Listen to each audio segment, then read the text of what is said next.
Yan nga mga lods, dahil nga masama ang ating pakilasa, dahil meron tayong mga trangkaso, so magsasabaw muna tayo. So meron tayo ngayon dito mga ingredients, ito yung mais, pak choy, at siyempre nilagyan na natin ng chili na kaunting lasa. At meron din tayong red radish, at meron din tayong potato.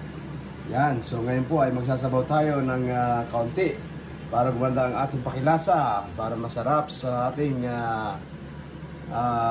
yan, ating para lumabas ang pawis. Yan, kita nyo yan, green na green and yellow na yellow. At syempre meron din po tayo ditong pork na pinalalambot, kaso mahirap makahanap dito ng puro buto-buto, kaya ito lang bilhin natin may mga taba at laman. So okay na rin yan, dahil ko ng buto-buto, masarap na rin yan mamaya.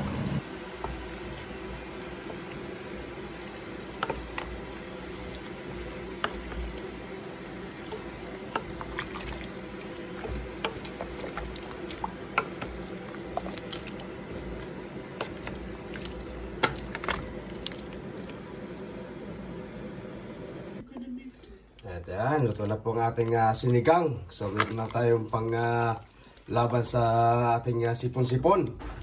Yan po, luto na siya.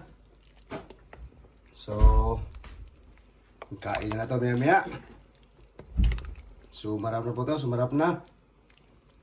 Yan, nakain pong special whatever sinigang experiment.